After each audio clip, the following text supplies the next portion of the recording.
What's up, everyone? Welcome into the Bat Flip, episode 9, talking about Tennessee baseball in the little sweep over Missouri. Also, full capacity this weekend against Arkansas. That's going to be really fun to talk about. Go check out our sponsors, Tennessee Tap House, Hound Dogs, and Blue Water Climate Control. I'm Landon Raby, with me, Dylan Taylor.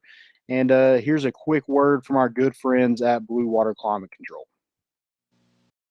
People always ask, where did we get the name Blue Water Climate Control? When a Navy ship casts off lines, exits the harbor, and loses sight of land, that's blue water sailing. It takes a team of people to do that. Tireless work, focus, and attention to detail. So much of starting a business is just like that.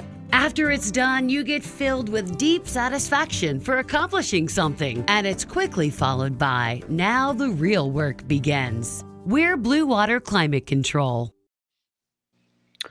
All right, so let's get it right into it. Tennessee coming off a sweep over a not so great Missouri team, but anytime you're able to get a sweep on the road, it's something to talk about. And Tennessee just took care of business this weekend, really flexed the muscles, scoring a ton of runs, hitting a lot of baseballs, hitting some baseballs a long ways, especially that one that Max Ferguson hit on Friday night. And then he did a little bat flip. So this is where this show, the name of this show comes from. It's Drew Gilbert, Jordan Beck, Evan Russell, and now Max Ferguson does his own little bat flip. So, yeah, I thought that was really cool to see. And Tennessee gets that win on Friday, 5-4, a little close one. And then Saturday just kind of ran away with it, 11-4. And then finished off the sweep on Sunday with a 10-2 victory.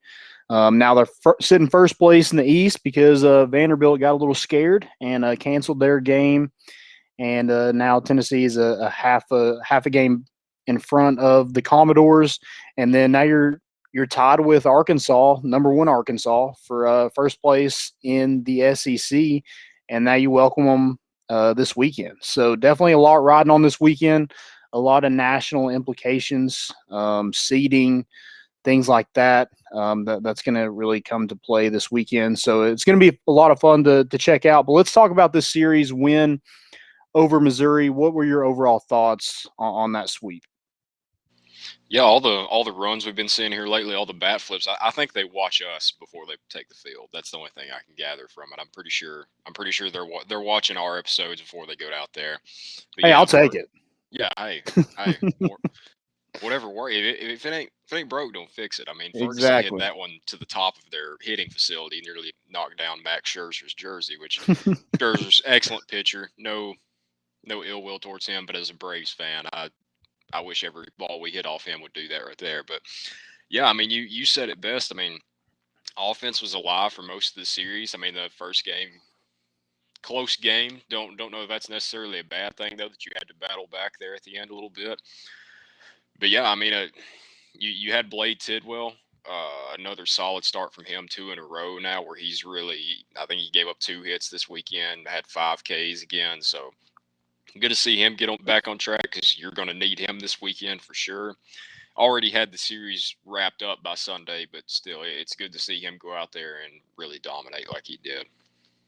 Yeah, I mean, it was Tennessee just kind of flexed their muscles in the batter's box this weekend, especially on Saturday and Sunday. And I guess you can count that 8th inning on Friday when Max Ferguson hit that one to the moon.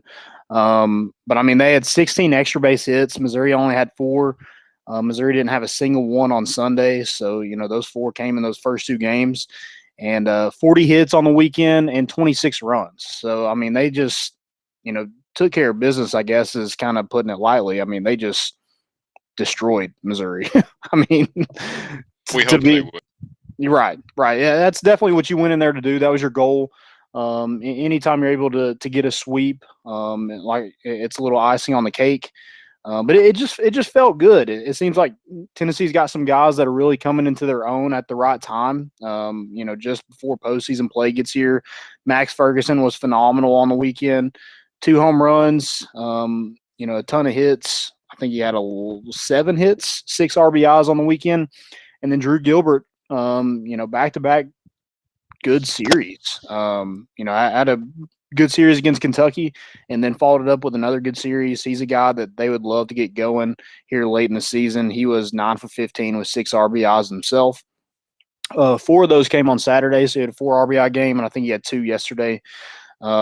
And I think he reached base all 5 times on yesterday. One was due to an error, but still, you're getting on base. And Tennessee just seems to have a lot of consistency 1 through 9 in the lineup. You got Liam Spence, who's one of the best leadoff hitters in the country, and then you have guys behind him that every single one of them can hit it out with one swing of the bat. So. There's not a lot of teams that have that, but Tennessee's sitting well right now. There's being an opposing pitcher, opposing coach. I don't really know how you game plan for a lineup like this. You can't intentionally walk anybody because the next guy can do just as much damage as the guy before him. So I mean that's a good thing. I think pitching wise, Blade Tidwell really showed his stuff back to back. Really good outings from him. It seems like he's becoming more and more comfortable. The more he pitches, the more he's out there against SEC play. Chad Dallas doing what Chad Dallas does, just winning baseball games. He's 8-1 on the season. I think he's second in total wins behind Kamar Rocker. So pretty good company up there with Chad Dallas. The kid's just having a phenomenal year. Just shoved it all year long, and it's really good to see a guy like that have that kind of success. And then I mentioned Liam Spence. That man, he just gets on base. That's all he does. Yeah, I mean, and you mentioned it. You don't really want to intentionally walk anybody because you got the fear of the next guy coming up. I think just as much. I don't think you've seen it as much this year as we thought we would, but the speed on the lineup too. I mean, you've got speed from legit speed. I'm thinking from 7 of your 9 guys. I mean, I don't think Luke's really the quickest guy out there, and Jackson Greer, Pav, either one of them. I don't think they're just burners, but everybody else is capable of going out there and stealing a bag too. I mean, you've got Max right up there at the top. We haven't seen it as much from Spence just because he's had the hamstring. I think he's back healthy now, but he missed a couple weeks full go with that. But yeah, I mean, the speed's just as much of a weapon. We haven't seen it as much this year just because the way the last couple series have gone, they don't have time to steal because there's a bomb right after that. So why take the risk stealing if the next guy's going to hit it over the fence? So it's a good problem to have in my point of view.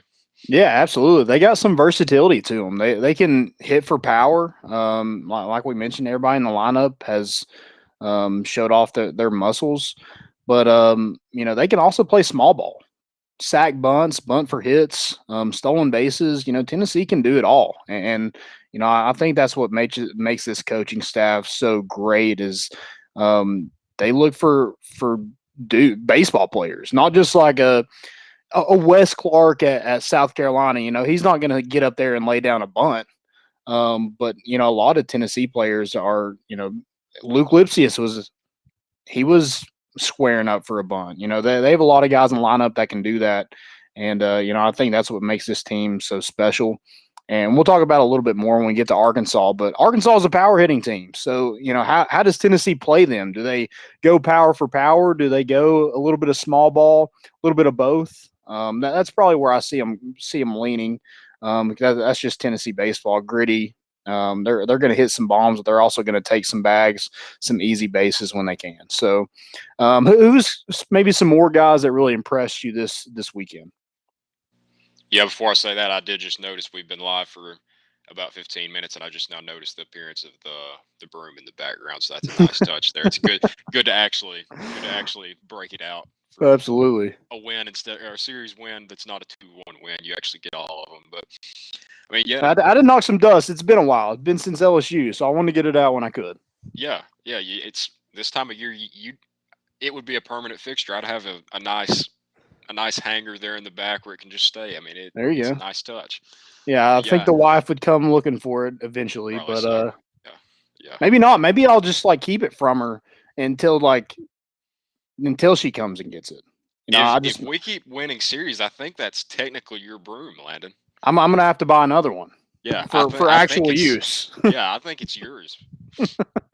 Yeah, I mean, you mentioned him earlier. I mean, more in MVP stuff like that later. I mean, Blade obviously stood out, but yeah, to me, Drew Gilbert was one, but it's top of my mind was Max Ferguson, just because you don't think of, obviously he can hit for power, but in my mind he's not really the, when you ask me power guys in our lineup, Max doesn't really jump out in my mind. But I mean, that you hit a ball like that off the top of the hitting facility that he did, that's just a moonshot. And I mean, you said he's 7 for 11 on the weekend, 6 RBIs, 2 home runs, scored 5 times. I think he had a walk. I mean, out of those 4 times he get on base, I don't even know if he struck out or not either. Kind of like Jackson Greer last week was the standout for me. But yeah, I mean, preseason All-American, it's kind of what you expected him to do all year. We've seen it now from him the last couple of weeks. Maybe it just took him a little bit longer to get into it, but I don't think anybody's going to complain that he's rolling and the time that he's rolling now, because there's not a better time of the year to be doing what he's doing right now. Yeah, and poor Missouri. You talked about Blade Tidwell a little bit. I mean, they get to face him for 2 more years, so good luck with that. He really stood out to me this weekend. He just looked in control. He didn't look flustered. He gave up the first run in the first inning, and then it was smooth sailing for him after that. Didn't give up an extra base hit. So just kind of kept it in the ballpark and let his defense play behind him, and it worked for him. I think he retired the last 9 batters he faced. So he just looked in control. The conditions weren't great, so you weren't able to see that, velocity from that fastball that he can throw, but he was pretty consistent throwing 92, 91 throughout the entire 7 innings. So great outing for him. Let's get into MVP real quick, or Daddy Cap, whatever you want to call it. It's I love the Daddy Cap, but it's used for home runs and bat flips. So I think it goes well with the show. So we'll call it Daddy Cap. Yeah, I like it. I ain't gonna complain about that. But So yeah, who you got? I same thing just mentioned. I got to go Max. Drew made a case for it. I could say Blade kind of made a case for it. I mean, you already had the series wrapped up then, so you already knew you had it won. But I mean, he definitely makes a case for it. Another note on him, I'll go Max my MVP just officially. But on Tidwell, it looked like he attacked more. You mentioned he looked more comfortable. I thought he just really he. We've seen earlier in the year he would kind of have struggles when he gets to 2 strikes. He'd get 0-2, 1-2 very quickly, but then it's like when he gets to 2 strikes, he'd kind of mess around a little bit, kind of leave something hanging. On Sunday though, with 2 strikes, it was like he had a little bit different mentality once he had them down in the count. He just kept attacking like he did earlier in that bat, and I think that's what he's got to keep doing more. But yeah, I'll go Max Ferguson, just crushing baseballs, swapping bags, getting hits, getting walks, everything. I mean, he did it all this weekend. Yeah, when you get to 0-2 like that, when you're up, by 6 or 7 runs, it's a lot easier to throw that third strike with an 0-2 Right. pitch. So yeah, that was probably part of it. But yeah, I agree. He was totally in control in that game. He looked comfortable. He looked like a seasoned veteran in the SEC. And Missouri, 2 more years. Have fun. Yeah, my MVP has got to be Max Ferguson. I mean, you don't win that game on Friday night probably without him. He doubled to tie the game at 3 in the 6th, and then they took a 4-3 lead, and then in the 8th, we talked about that bomb, and it was a bomb, but it was in a clutch moment too, where Tennessee desperately needed to get something going, and he just put everything he had into it, and just freaking crushed it. And so, yeah, 7-11, 6 RBIs, 2 home runs, 3 walks, 6 runs, a couple stolen bases. I mean, Max Ferguson, that's why he's on so many major league radars, is because, his versatility to hit it out like he did, and then to play that small ball where he can bunt for a hit. He's super athletic, super fast, great infielder. That's what separates him from, just average college baseball players. Yeah, that's that between him and average players, and that's the difference between him and just the SEC difference. I think. I mean, we talked about before how small the margin of error is in college baseball, yeah, but in the SEC, we saw in the Vanderbilt series, you need guys like him playing like that, especially in those Vanderbilt series, and especially with what you got coming up this weekend, because you're going to have to be on point. Yeah, somebody else I forgot to mention while we were talking about players. I thought Camden Sewell came in and pitched pretty well in relief for Will Heflin. I think he only pitched 2 innings, but didn't give up a hit. So I think he was pretty solid. And again, just kind of filling out that bullpen as postseason play approaches. I think it's huge. Getting Redmond Walsh some run, Will Mabry, Elijah Pleasance, Kirby Cannell got more playing time. So yeah, I think that's huge for this lineup to keep getting serviceable innings from not just Sean Hunley and Kirby Cannell, getting other guys involved. I think it's huge for Tennessee. It's got to be, yeah. You can't just have 2 guys like that going into postseason play. I mean, I think I called for it last week. I wanted to see Camden Sewell a little bit more just because I love his approach on the mound. I love how he carries himself, the pace he goes. I was really happy to see him out there. But yeah, you've got to have. I mean, you've got 2 solid ones in Hunley and Kirby, but to make serious noise to go to Omaha, something like that, I think you've got to have 4 or 5 guys at least, probably. So you're going to need a couple more guys to stand up, and I think Sewell's one of the best candidates for it. Yeah, absolutely.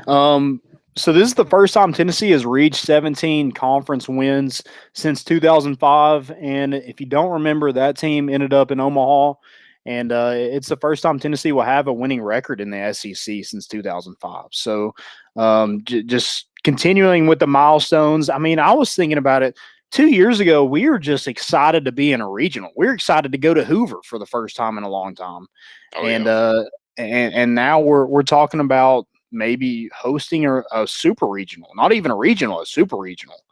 So I mean, this is just it's unbelievable what this staff has done in such a short period of time.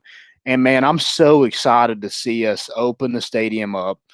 Let Vol Nation be Vol Nation, and let's give number 1 Arkansas absolute hell for 3 days. Yeah, your tweet earlier, what was it? 5,038 was the record for Lindsey Nelson? Yeah, something like that. 86. 5,086. 5,086. I was trying to decide earlier. I don't know which game you'll have the best chance. I think Sunday's out. I don't think that one would break the record. It could. I mean, if that winds up being the deciding game, if each team swaps one. But Saturday's a noon game. Friday's 6:30. I think I might go to the Friday one, so that you could have a chance there. I don't know that you break it or not, just because I don't know how many people are still in the mindset of they're not comfortable going out, something like that. But yeah, I'm beyond excited. I've been waiting on this for. I think they should have opened it up a lot more sooner. But yeah, I mean, it's perfect. Yeah, it's kind of unfortunate now because finals are over and now some of the students have gone home. Right. Which that was kind of how I expected them to maybe break it with students, but with them going home, that might be a little bit more difficult. The Legends of Lindsey Nelson won't be at full capacity because a lot of them went home for the break.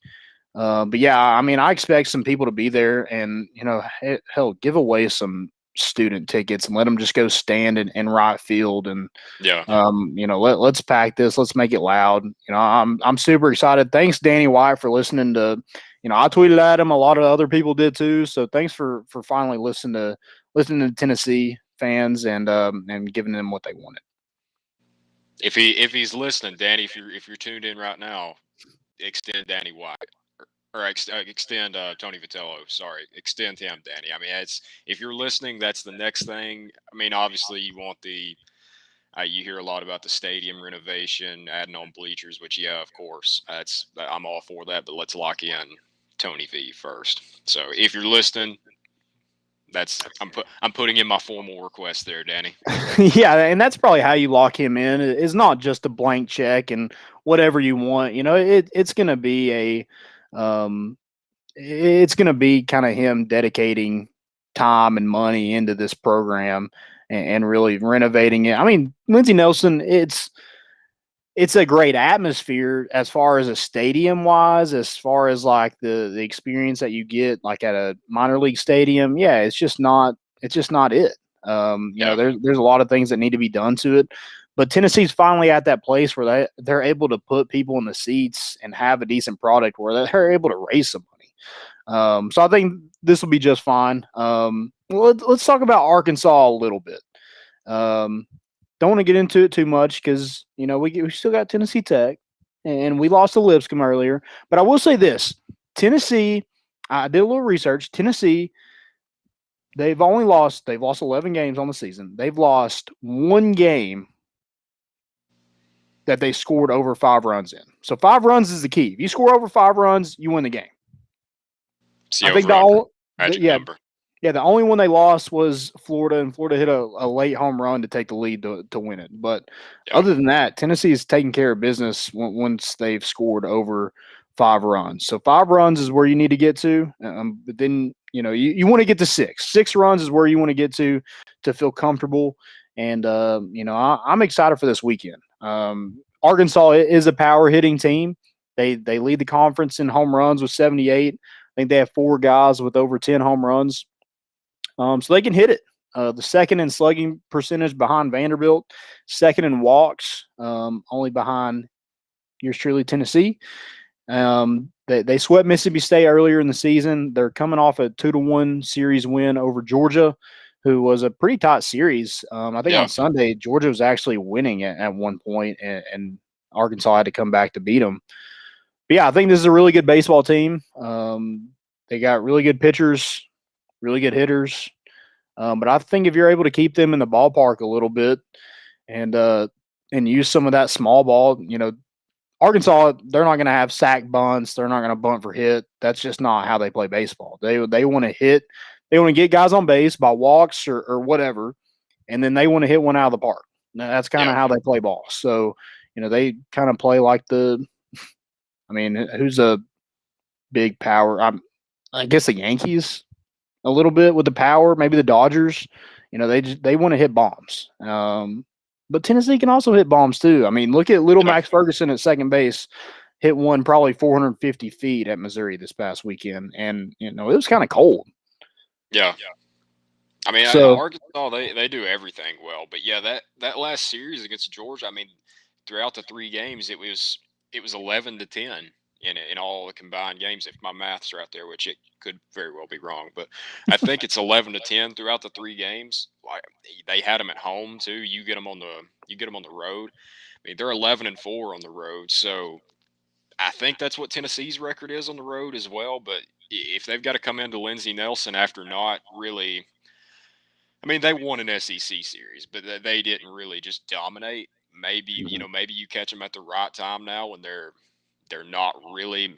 Maybe the bats are a little bit cold, while ours were hot last time, and then we kind of shut down against Lipscomb. But maybe Tennessee Tech will be some nice batting practice tomorrow. But I mean, you get them when they're not really just wowing within their last series. So anything can happen. I mean, it all starts on that Friday game, and if we've got Chad Dallas going, I'm confident.